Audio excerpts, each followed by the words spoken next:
Hey everyone, it's Kayla Huszar here, and welcome back to the podcast after a little hiatus. I have missed you, and I'm excited to be back in your ears today.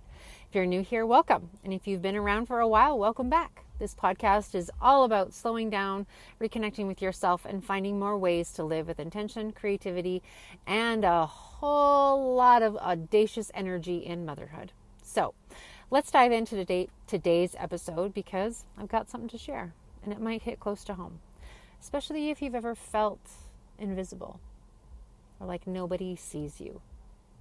So I was at Winners the other day in the bathroom, and there was an automatic sink.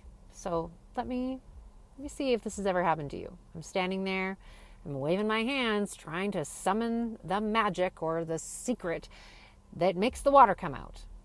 Nothing happens. And honestly, my first thought was like, the sink doesn't even see me. Has that ever happened to you? Have you ever had a sink moment? When the sink doesn't see you, yeah, it's like an annoying glitch in modern technology and life, but it can be a deeper metaphor for those times when we feel invisible in our own lives. Like we're putting in all the effort.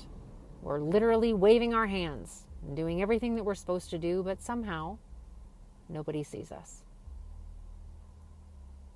Now, I know I'm not the only one who feels this way because I work with women every day who come into my office saying that they feel misunderstood. They don't feel appreciated. They don't feel seen or heard or valued for any of the stuff, especially the invisible stuff that they do.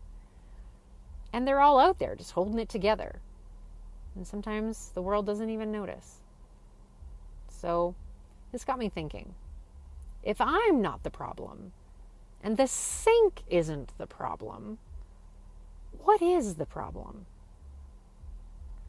And I think the problem for me is that as women, we're conditioned to think that we're just supposed to keep going, keep giving, keep waving our hands, keep trying to get the water to turn on without stopping to recognize an alternative creative solution or recognizing our own needs or wants or desires in this.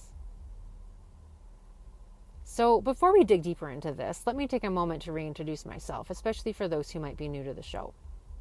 I'm Kayla Huszar, a millennial counselor and coach for moms, and my whole passion is helping them find their way back to themselves through expressive arts therapy and body-centered approaches. And in this space, the podcast, we get real about the challenges of modern life and the ways that we can reconnect with our favorite self, our higher self, our authentic self, so that we can start living in a way that we don't actually have to escape our lives. So the problem when the sink doesn't see me, it's not that I'm invisible, right? Like I'm standing there, I'm in front of the sink, I'm waving my hand. It's, if I go deeper and stay with me here, it's a little existential. It's about the expectation that I'm under. And that expectation can feel impossible, especially when I've lost sight of myself. And so here I am standing in Winners and the sink's not turning on. And the intrusive thoughts start coming in because my kids didn't want to come into the bathroom with me. So they're outside the bathroom in the shopping cart. And, the anxiety starts to creep in. So here I am. The sink finally does turn on, by the way. And I think, finally you see me. Finally I am visible. So here's the thought that immediately comes into my mind. I was never invisible. The sink could see me. I was a human being standing in front of a sink, just wanting to wash my hands. And in this moment, I had this epiphany that I have to make myself visible. I have to stand in myself. I have to make what is invisible visible if I'm wanting to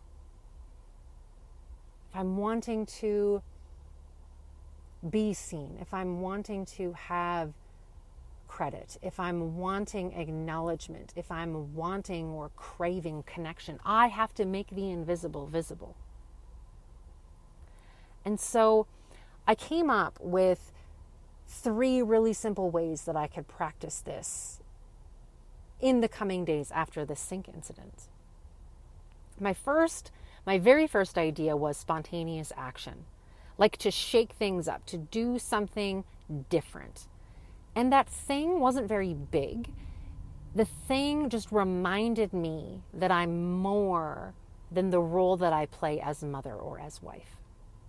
And so I switched up my playlist. I had a mini dance party. I spontaneously decided to get a new tattoo, of which I had to arrange childcare to actually go to. But that spontaneity helped me feel alive and visible. The second thing was to stop long enough to listen to the whispers. You know the ones, those quiet little thoughts that pop into your head now and then, the ones that start with, I wish I could, wouldn't that be nice? Oh, that's great for them, but not for me. I started paying attention to that. I started listening. And the way that I stopped to listen is putting my phone away and either writing or journaling or art, like creating something like a collage. Sometimes it's just the absence of that technology that allows me to listen to that whisper.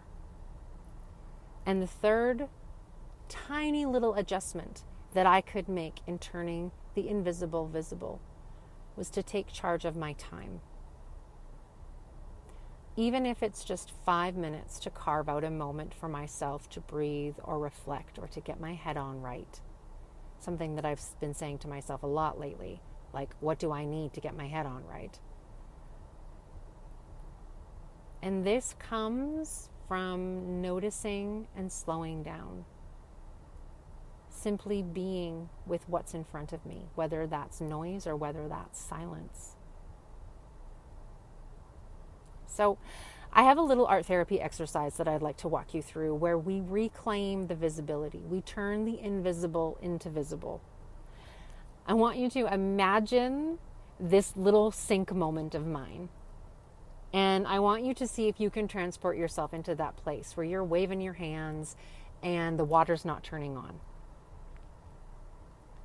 How does that feel?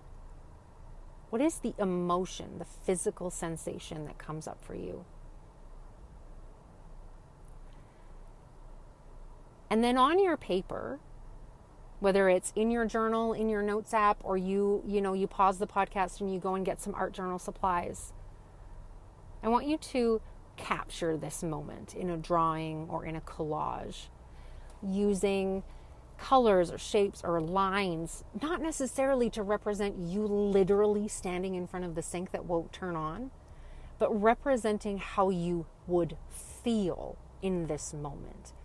Capturing in color and line and shape or image or metaphor the way that you would feel standing in front of the sink when the water doesn't turn on. Or maybe you already have another idea in mind, another area of your life where you feel invisible. Go into your body and check in with the physical sensation and the color and the shapes that represent this. And once you've expressed all of that emotion, the invisible emotion, I want you to do something to this writing or this art journal page that represents reclaiming being visible, being seen. Maybe it's a bold color or another symbol. Maybe it's words like, I am enough, or I matter. It's your declaration that you're stepping into the light. You are turning the invisible visible. I hope this episode helps you start reclaiming your space and visibility. And if you're feeling like it's time for some deeper work, check out my services. I am here to help you reconnect with yourself and get creative and find and create the life that you don't have to escape from. Because you are not a background character. You are the leading lady in your own life. Thanks for tuning in. I'm so glad to be back with you. And until next time, keep those hands waving in front of the sink. Keep taking up space. See you next week.